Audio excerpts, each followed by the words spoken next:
솔로몬의 마지막 두 기도 미처 살피지 못했기 때문에 오늘은 거기서부터 좀 시작을 해봐야 될 것 같아요.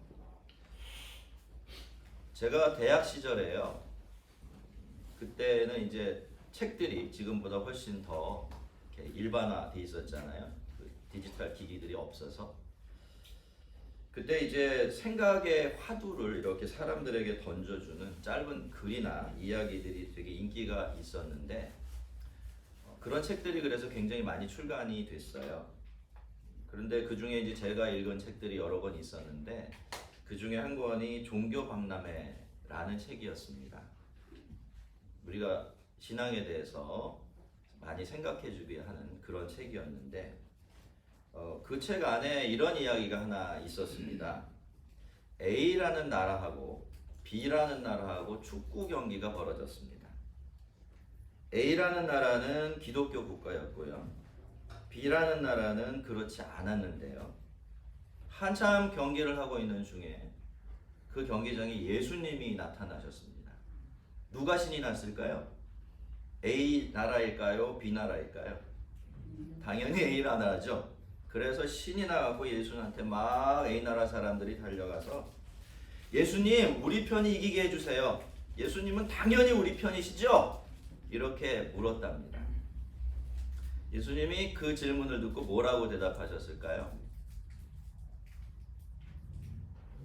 상상이 가십니까? 안 가십니까? 예수님이 이렇게 대답을 하셨답니다. 아니야, 나는 지고 있는 편이야. 이렇게 말이죠.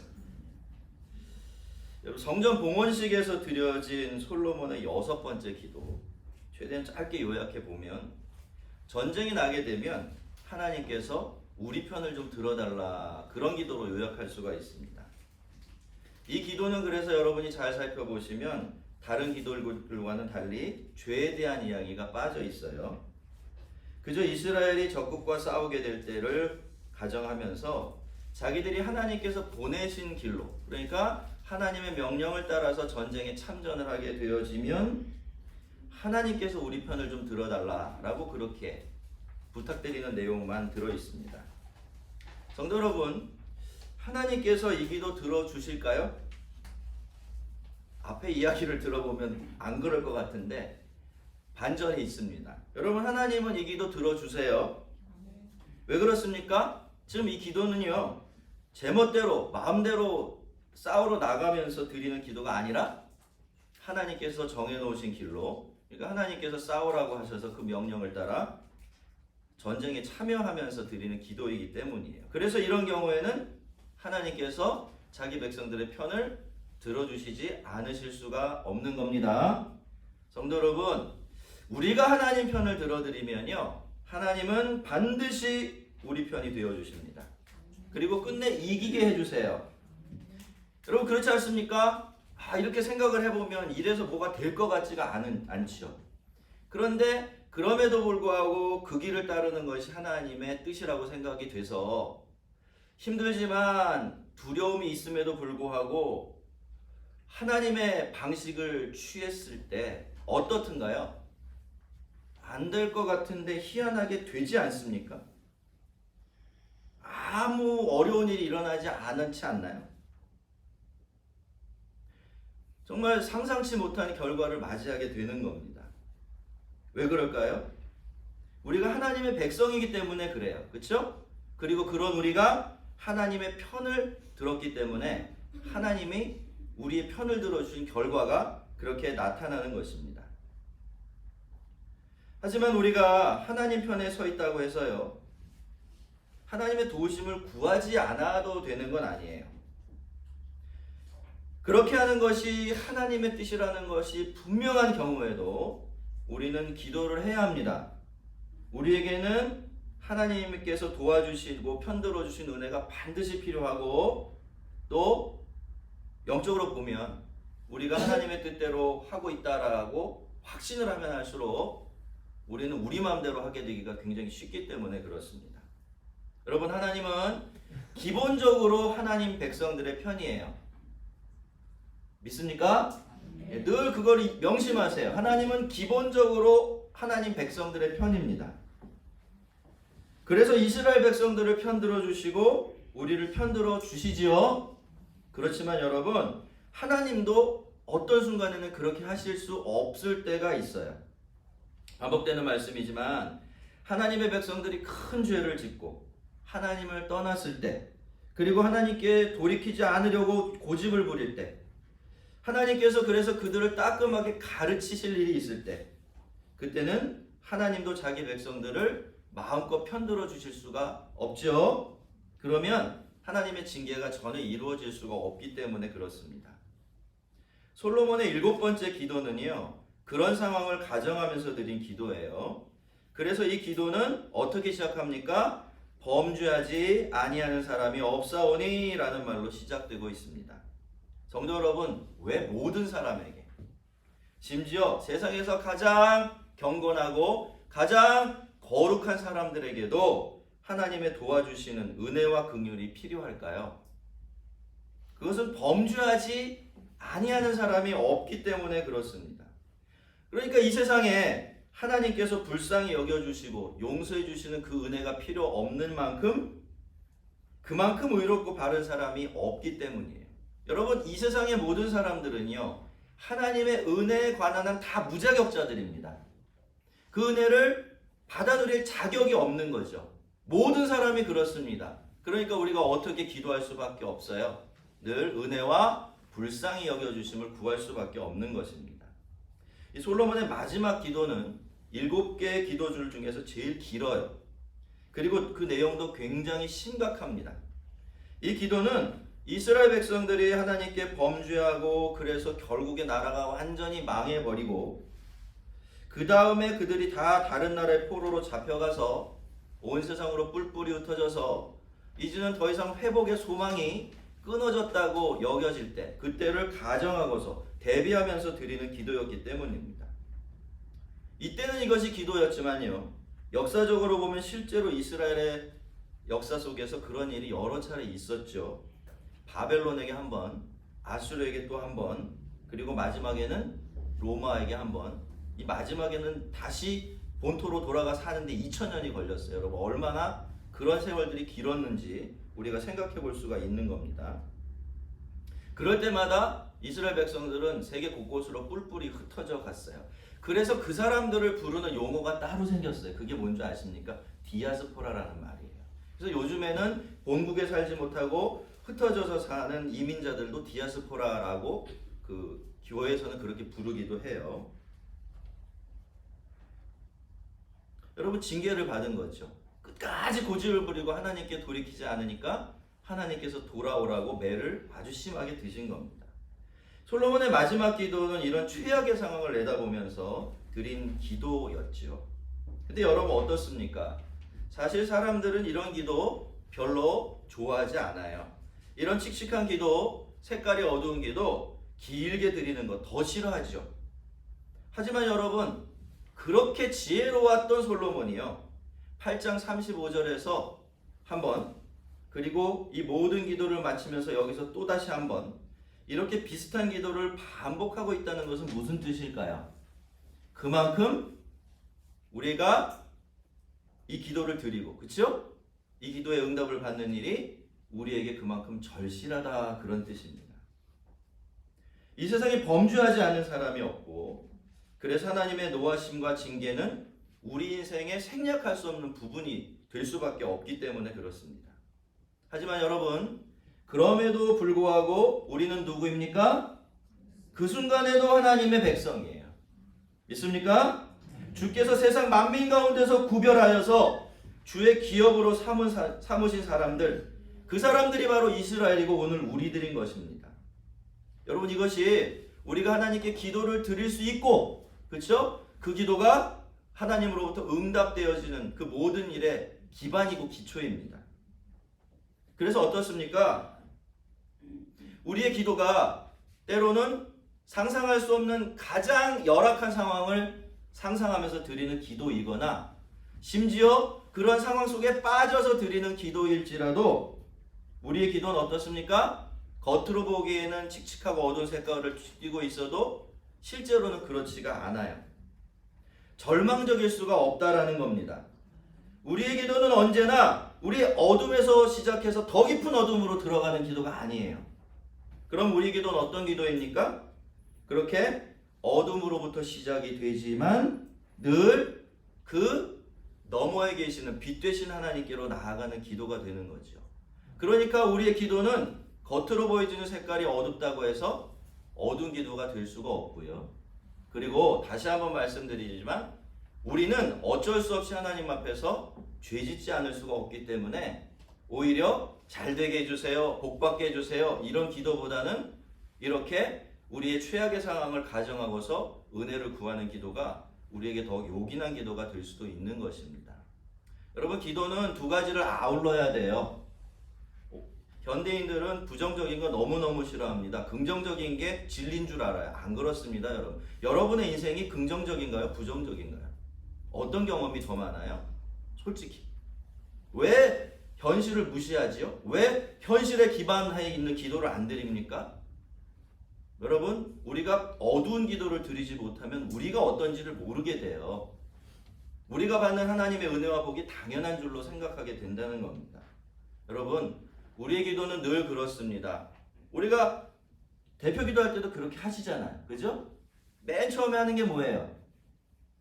우리의 죄인됨을 고백하죠. 용서를 구해요. 그 다음에 어디로 갑니까? 하나님의 은혜로 나아가는 거잖아요.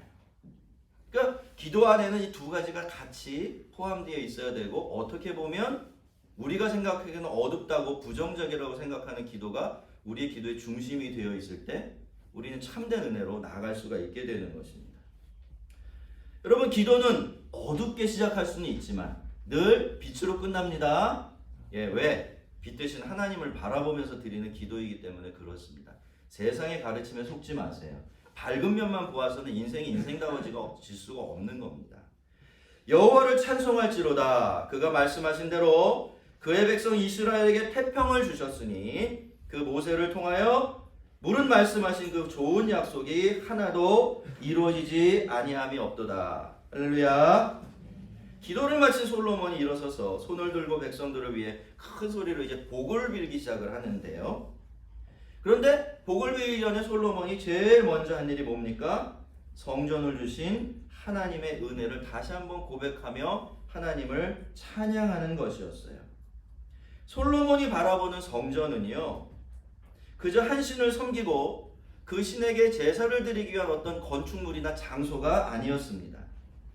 그에게 있어서 성전이라는 것은 하나님께서 그들에게 얼마나 변함없이 신실하셨는지를 보여주는 증거였어요.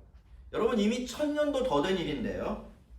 하나님께서는 아브라함에게 가나안 땅을 딱 보여주시면서 내가 너희 자손들에게 이 땅을 삶의 자리로 선물로 줄 거야 라고 약속을 하셨어요. 그런데 그 약속이 언제 이루어진 겁니까? 1000년이나 훨씬 더 지나서 지금 솔로몬의 시대에 이루어진 거예요. 하나님께서는 약속하신 대로 이스라엘 백성들에게 시간이 그만큼이 걸렸음에도 불구하고 가나안 땅을 그들의 쉼터로, 안식처로 허락하셨던 것입니다. 그 증거가 뭐죠? 바로 성전이에요. 성전을 짓는다는 것은 무슨 뜻입니까? 우리는 이제 이 땅에서 영원히 살아갈 것이다 라는 고백이에요. 하나님이 이 땅을 약속하신 대로 우리에게 주셨다라는 그 사실에 대한 인정이 되는 것입니다. 그러니까 이 성전이라는 것은 하나님께서 그 오랜 세월을 단 한 번도 변함없이 포기하지 않고 하나님의 약속을 지켜오셨다, 그런 이야기가 되는 것입니다. 여러분, 그동안 이스라엘 백성들은 하나님께 불순종하고 하나님을 배반하는 일을 정말 밥 먹듯이 해왔었습니다. 하나님은 그런 그들을 붙들고 그 자리까지 오신 거예요. 백성들은 언제나 하나님께 신실한 적이 없었지만 하나님께서는 그런 백성들에게 변함없이 신실하셨고요. 그 좋은 모든 약속들을 하나도 남김없이 다 이루어내셨던 것입니다. 솔로몬이 성전이라는 창을 통해서 내다본 이스라엘의 지난 역사는 이렇게 이스라엘의 불성실함에도 불구하고 하나님께서 당신의 신실하심으로 빚어낸 아주 놀라운 작품이었던 거예요. 우리 인생과 신앙처럼 말이죠. 여러분, 우리의 존재, 우리의 인생 자체가 하나님의 작품입니다. 충분히 훌륭하고 충분히 아름다워서라기보다는 이런 나를 이끌고 하나님께서 여기까지 오셨기 때문에 하나님의 작품인 거예요. 길게 놓고 보면요, 하나님께서 성경에 나오는 모든 약속들을 이스라엘 백성들을 위해서뿐만이 아니라 우리들을 위해서 또 지켜오셨기 때문에, 그래서 우리의 인생은 하나님의 작품이 되는 것입니다. 그래서 여러분, 우리는 늘 앞을 기대할 수 있어요. 앞을 기대할 수가 있는 것입니다. 저는요, 제가 얼마나 부족한 사람인 줄 알기 때문에 때때로 자기 때문에 좌절하고 절망에 빠질 때가 있어요. 그런데 그때마다 과거부터 지금까지를 한번 돌아봐요. 아, 옛날에 내가 어땠는데 지금 어떻지? 옛날에 그렇게 형편없고 더 부족함이 많았던 내가 객관적으로 비교해서 그때보다 지금이 훨씬 나아져 있으면 우리가 뭘 확신할 수 있습니까? 그렇게 만들어 오신 하나님이 변함없는 하나님이 되시는 한 나의 미래는 지금보다 더 훌륭해지고 아름다워질 것이다. 할렐루야. 네. 그걸 알 수가 있는 겁니다, 여러분. 그래서 뒤를 돌아보면서 앞을 내다보는 것이 우리의 신앙이 되어야 하는 것입니다. 여러분, 이미 그러셨던 것처럼 하나님은 앞으로도 변함없이 신실하실 것입니다. 네, 그것을 늘 생각해 하시면서 앞에다 밝은 색을 칠해 놓으세요. 여러분의 인생 앞에. 두려워하지 마세요. 걱정하지 마세요. 네, 오지도 않은 일 때문에 여러분 낙심하지 마십시오. 우리는 우리 모습이나 우리 현실은 늘 우리의 발목을 잡아 끌고 우리를 어두운 수렁 가운데로 빠뜨리려고 할 때가 있습니다만, 그때마다 뭘 봐야 될까요? 지금까지, 여기까지 나를 끌고 오셨고 이만큼이나 나를 만들어내신 그 주님 바라보시기를 바랍니다.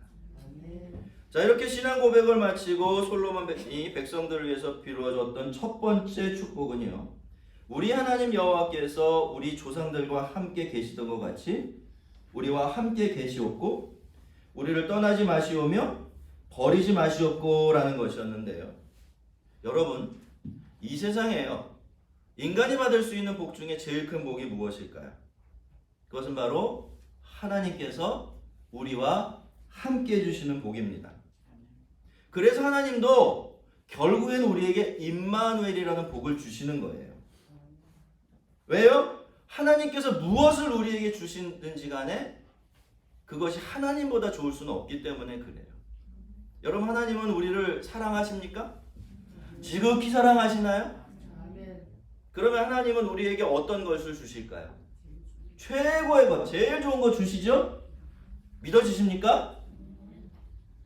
그럼 제일 좋은 게 뭐예요? 하나님이죠. 예, 금세 말했는데, 그죠? 딴 답이 나오면 어떡해? 하나님이에요.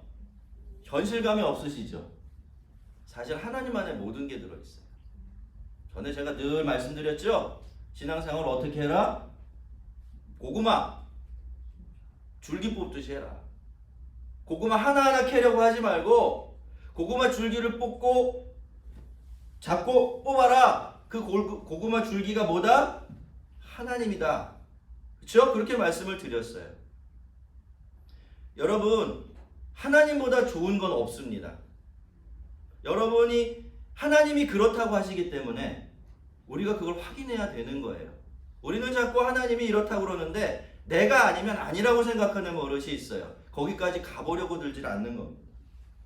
자, 그래서 하나님이 최고의 복이기 때문에 솔로몬이 제일 먼저 백성들을 위해서 복을 빌어준 것이 바로 하나님이 함께 해주시는 복이었습니다. 자, 그런데 여러분, 이게 가만히 우리가 이 솔로몬의 축복, 첫 번째 축복을 생각을 해보면 밝고 기운차기보다는 상당히 비장한 느낌이 들어요. 솔로몬은요, 우리 여호와 하나님께서 우리와 함께 계시옵고 라고 빌고 있을 뿐만이 아니라 그 뒤에 어떻게 기도하죠? 우리를 떠나지 마시오며 버리지 마옵시고 라고 빌고 있기 때문입니다. 자, 그렇다면 왜 솔로몬의 축복은 이렇게 비장해질 수밖에 없었을까요? 그건 이런 이유 때문이에요. 여러분, 반드시 하나님께서 이스라엘 백성들과 함께 해주셔야 합니다. 그렇죠? 그렇지 않으면 안 돼요.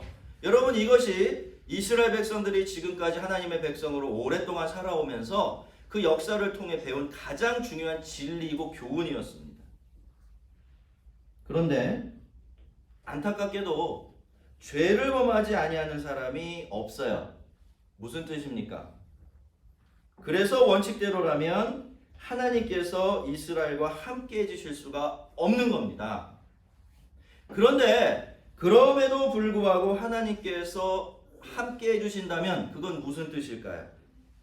그것은 당연히 그들을 떠나시고 당연히 그들을 버리셔야 될 하나님께서 그렇게 하지 않으셨다라는 뜻이 돼요.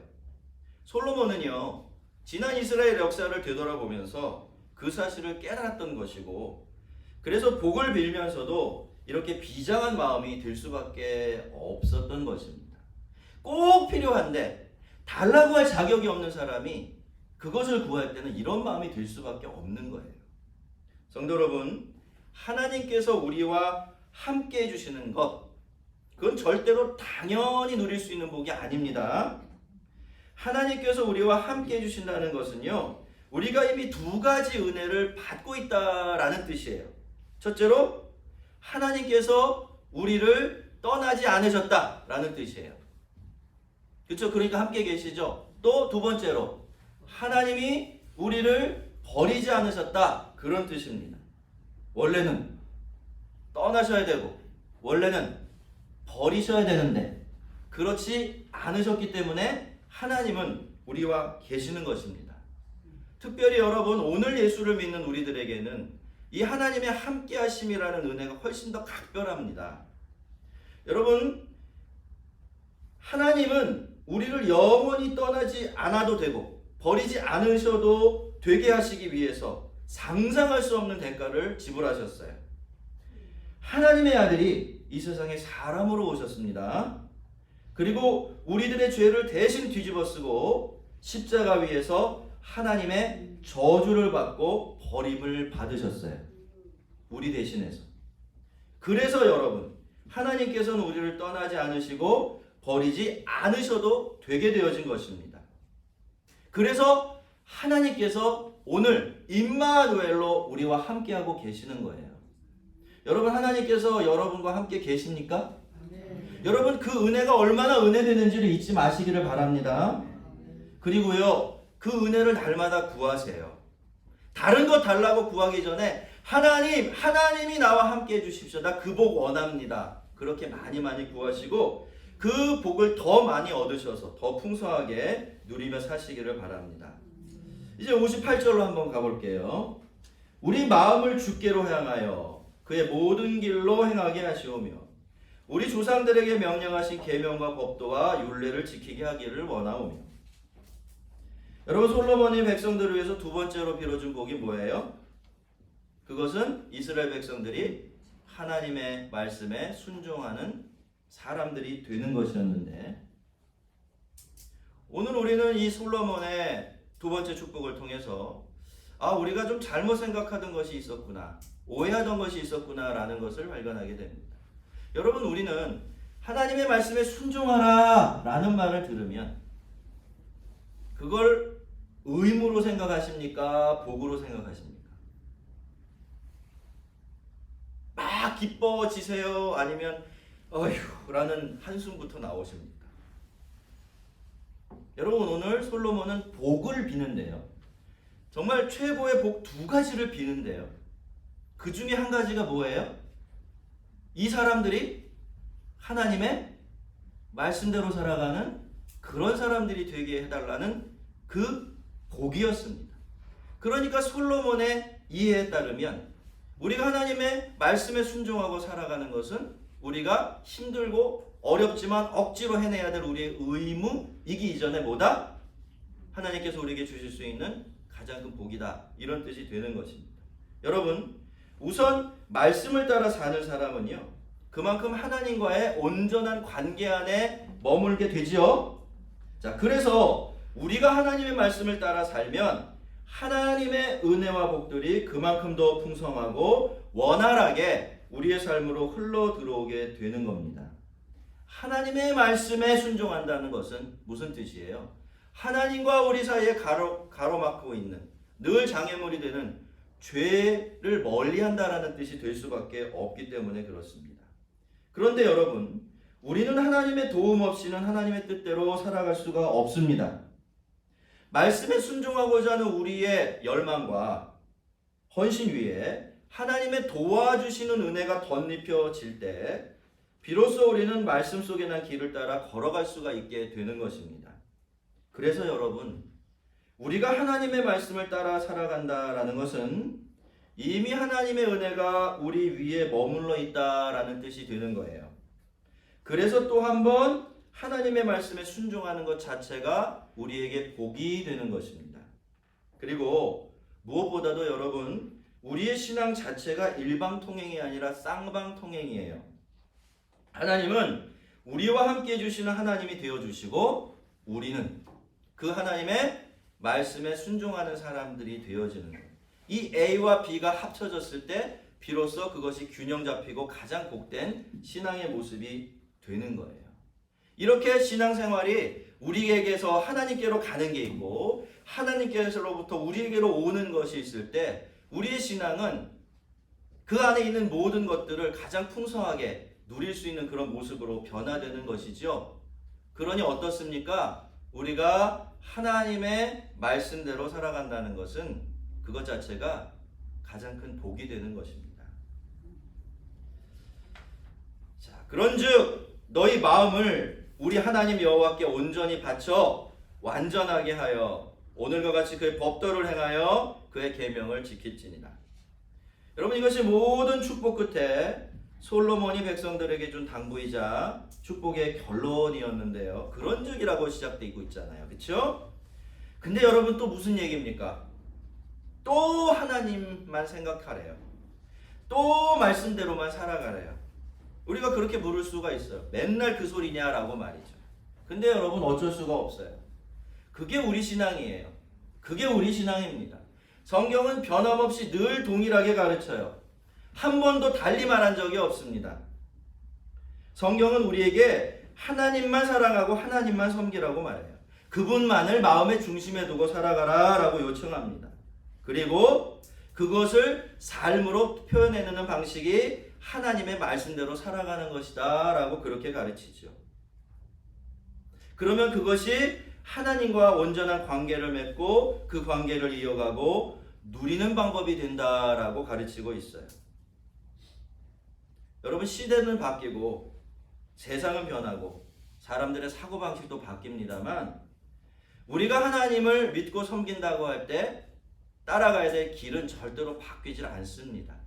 왜냐하면 그 길은 어느 누가 만들어낸 길이 아니라 이미 하나님께서 우리에게 말씀으로 주신 진리의 길이기 때문에 그렇습니다.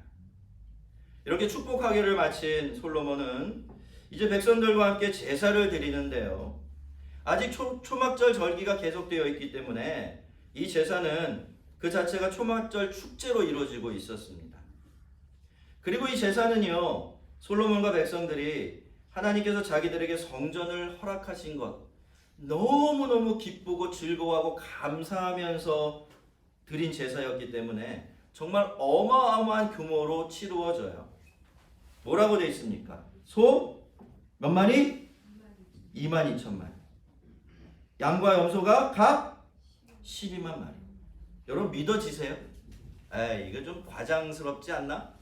근데 이게 다른 성경에도 똑같이 되어 있어서 우리가 충분히 믿을 수 있고요.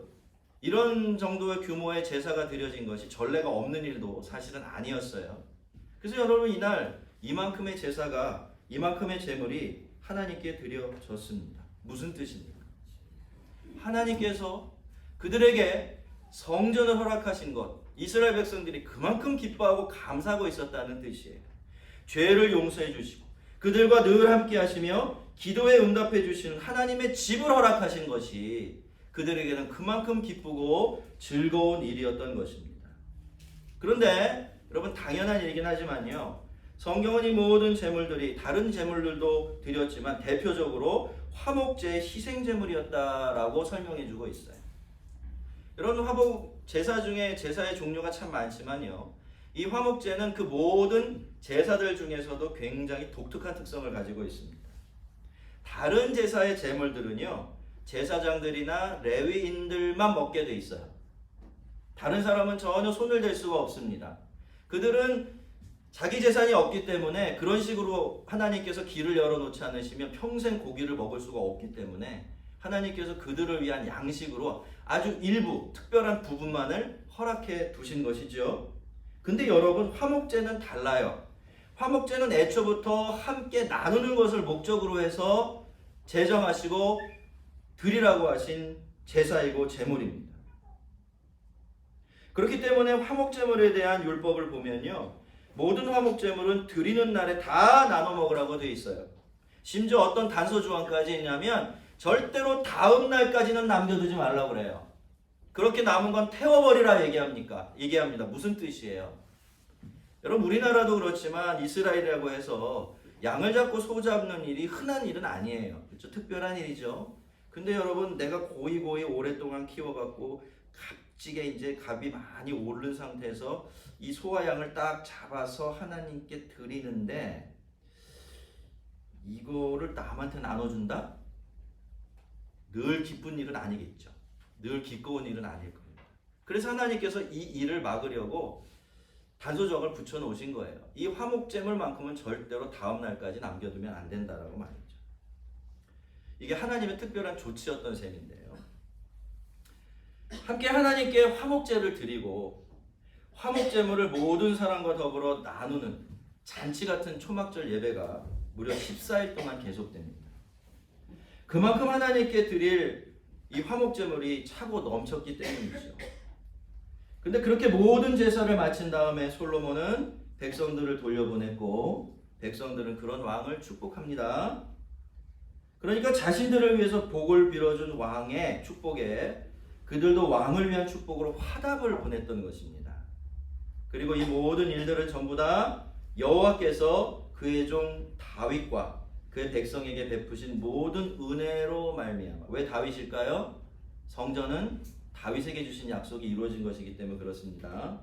모든 은혜로 말미암아 솟아난 그들의 마음의 기쁨으로부터 비롯된 것이었습니다. 이제 말씀을 정리하려고 하는데요. 여러분, 오늘 본문을 이렇게 하나하나 뜯어보았지만 오늘 본문을 좀 더 큰 틀에서 이렇게 내다보면요, 그 속에는 하나님과 더불어 함께 살아가는 우리의 모습, 교회의 모습이 들어있습니다. 솔로몬은 백성들을 축복을 했어요. 백성들은 하나님께 제사를 드렸죠. 감사와 기쁨의 풍성한 예배를 드린 것입니다. 그리고 백성들은 그런 솔로몬을 축복하면서 기쁘게 자신의 삶의 자리로 다시 되돌아갔습니다. 이렇게 해서 초막절 절기의 잔치 같은 봉헌식이 마무리가 된 것입니다.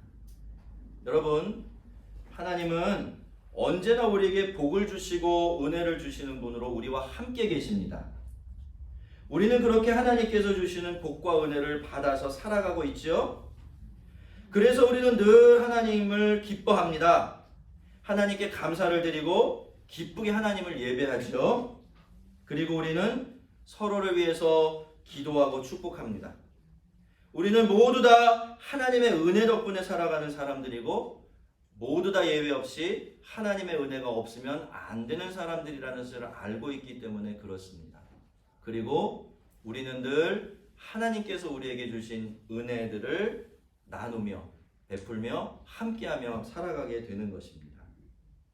이렇게 해서 하나님과 함께하는 교회가 삶이 잔치 같아지는 것입니다.